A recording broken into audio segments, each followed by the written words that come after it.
Good day everyone and welcome back to the channel. So today we're going to be discussing One Piece chapter 1043 titled Let's Face Death Together or Let's Die Together. So before we begin, spoiler warning, because we'll be discussing things that happen. So let's dive straight into the chapter now. So as we begin, the cover page is continuing the Smoke story with what happened after Whole Cake. So we see Oven and Brule arrive back to Whole Cake carrying the book with Mionji and Ichi. So they're back home. Hopefully we get to see Katakuri at some point in the story. We then jump straight into the chapter now. And it picks up directly where the last one ended, which is Kaido actually delivering the blow to Luffy's face. We see Luffy's arm is still inflated because we know he was getting ready to launch an attack as well. So we see just how big this attack was. We see the ground cracks open. We see Luffy kind of white-eyed. And we see Kaido still holding on to his club. And we see the CP0 guy with his head bent like this with his hat on. And we see on Kaido's face there's an expression. It looks like an expression of disappointment slash fear or regret, that is. So yeah, we then see Kaido is kind of tired, he's huffing, he's wheezing, and then all of a sudden Luffy lets the air out of his mouth for Gear Fort. So Gear Fort is done. We see the other CP0 agent now looking up, so I would assume or imagine he's looking up and seeing what's going on somehow through the hole. And Kaido still has this face one of disappointment because he's mad somebody interrupted his fight. It's the same thing like what happened with Odin. Somebody interrupted his fight and we know how he dealt with that person. We then cut to Momo trying to pull Onigashima away, and Momo says he does not hear it anymore. He doesn't hear Luffy's voice. So I would assume this is the voice of all things, him being able to hear it as well. And we see Luffy crashes into the ground, and I assume this means when after his initial attack, Kaido's initial attack, and Luffy was KO'd and white-eyed, when the steam began to come out his mouth for Gear Fort, he started to go around like a balloon as usual, and he crashes in front of Kaido again. So we see Kaido still wheezing, Luffy white-eyed kinda, and we see the CP0 agent standing on the roof looking at Kaido.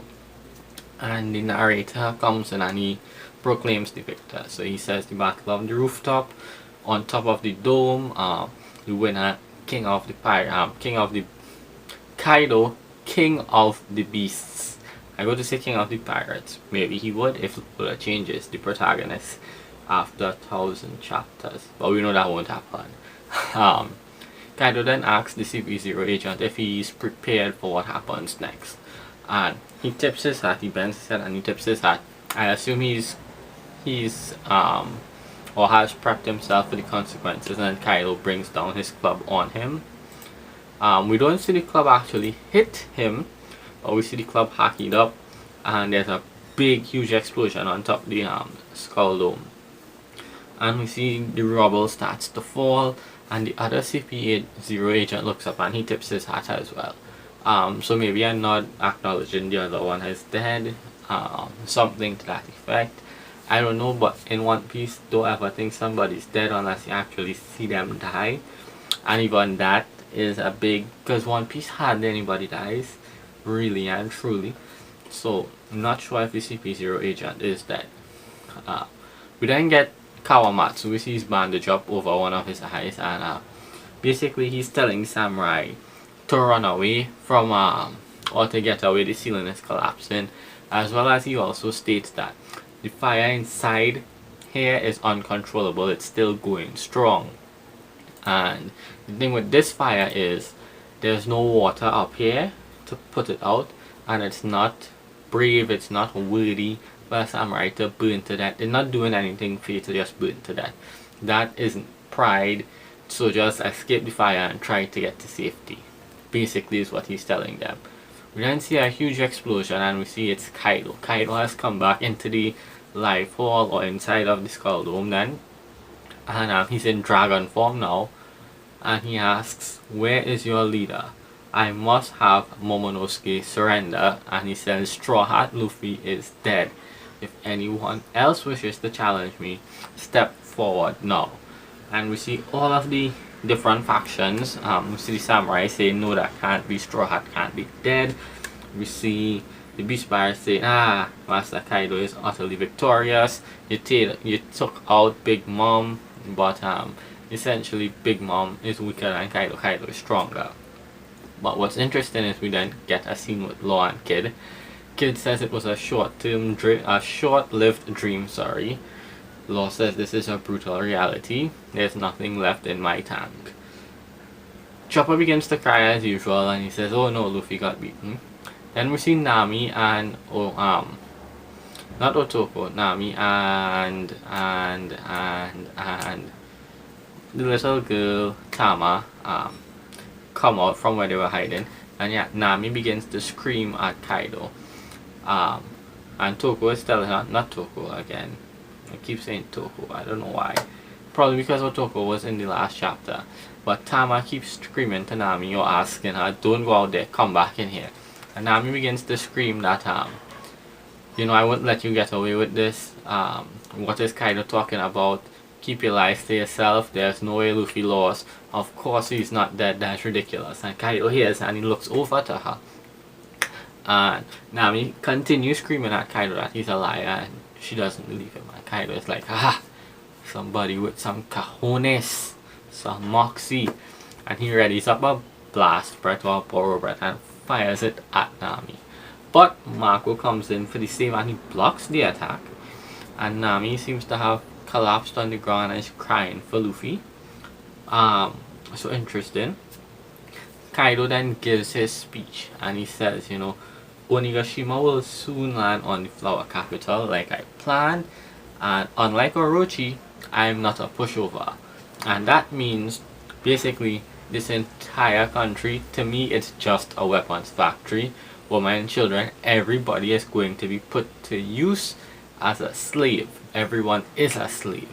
And when you're tired, you fall over, you die, I'll simply replace you because that's all your life is worth to me. And there are replacements. He says, "You dared to fight back against me, and this is the consequence. You earned my wrath. This is war. This is what war means. It costs you your freedom." And we see some of the samurai worried about their wife and kids.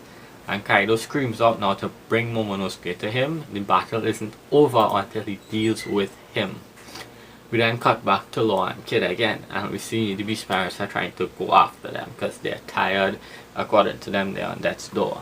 The Heart and Kid Pirates block them to protect their captains. So we see Nekomamushi and Karata as well. I'm not sure if Wanda is in that panel, but they look healed up and they're going to where the battle is. We see some of the samurai searching for exit to escape the flames. And Kid, as Kid said before, he's not giving up. Kid says, "I'm gonna fight Trafalgar, no surrender, no going out without a peep." And he creates his mechanical arm. Law stands up and he says, "Damn it, Straw Hat," and he's huffing and he's puffing because he's tired. Then we get a scene with now Momo and Yamato, and essentially the scene is Momo is himself or in his head or is speaking to himself then out loud. I should say that this is madness. I can't defeat Kaido. Essentially, maybe I should give up, because if Luffy couldn't beat Kaido, then who am I? I can't beat him. And Yamato was want to tell them, if you can't do it, or if we can't do it, then who else? Everybody else is beaten up. Kaido is wounded. But Momo goes on to say, you know, "Yeah, but if I fight, that'll just add into the piles of bodies if we jump in." And Yamato goes on to tell him, surrender is not the same as salvation, because basically if you surrender, you hear what Kaido going to do to people, work them to death, literally. And she says, imagine what happened, or remember what happened with Orochi and the daimyos in the past. They gave up their lives for this battle for the last 20 years. They gave up their lives looking forward to a brighter future. So, you know, if you're going to let it waste, then let's face that together. Or more so, if you're going to do this, let's do it together and die together. And Momo seems to have gotten his resolve back, same as Yamato. We then cut back to inside the skull dome, and Kaido is just hyper beaming everybody. So everybody's getting a hyper beam for some reason inside there. Surprised that dome isn't completely cracked yet. We then cut to on top of the skull dome, and we see Luffy on the ground again. Eyes aren't closed like mine, but they're blacked out, so he looks kinda like dead inside, kinda. And he's on the ground, and we see some sound effects, and we see Zunisha, and Zunisha calls out to Momo, and she says, "How long has it been?" She says, "Momonosuke, I can hear it. How long has it been?" Now Momo is asking her, "What is it?" And she says she hears the drums of liberation. It's been 800 years since she's heard it. This is the first time in 800 years. We then cut to what seems to be Luffy melting, and Sunisha says she hears Joy Boy has returned, and we see a grin text next to Luffy's smile. And for grin in the Japanese, it's put the word Nika, like sun god Nika, next to it. So yeah, and the chapter ends. So two things to notice. One, Luffy's eyes are initially blacked out, kind of like Sunisha's, and Sunisha says it's been 800 years since he is here. We enjoy Boy. I don't want Luffy to be Joy Boy because that would be underwhelming. I would prefer if Luffy is maybe, or has his devil fruit, but more so the chapter ends, and what do we see? So now, Luffy kinda looks with his melting thing kinda like Rosanante. No, not Rosanante. My mind is all over with this chapter. So Luffy looks like the slime guy from Luffy's crew. I forgot his name. It is in my head, but it just slipped my mind. He's in my thumbnail as well. But Luffy looks kinda like him with his snot. But yeah, so what do you guys think is going to happen next? Do you think this is Luffy's gear 5th? Because he said twice or 3 times that was his last gear 4th. So you think he's going to awaken, you know, the typical Tronen show trope, wake up with a power up? Yes, but what is it? Is it going to be his awakening? Is it going to be gear 5? What exactly would his awakening be? If it is that, can he turn anything to rubber? Or is he more liquidy, kind of like snot than like that next guy? I forgot his name again. It's in my head, but it just slipped my mind during the video. But yeah, do you think Luffy awakening is gonna be kind of like that, where it gets stretched, kind of liquidy, or I don't know? What do you guys think? It has some speculation, but I'm interested to hear what you guys think. We'll come back next week and see, unless there is a break. I believe there actually is a break, and the next chapter would probably be the following week. I have to double check on that, but yeah, it's interesting. It's a very interesting plot point. So let's tune in next week to see where that goes. Again, if you're new here, consider hitting like, hitting sub, all that good stuff. Check out some of the food videos up there, some of the reviews, and all of that. I'll see you all next week. Bye.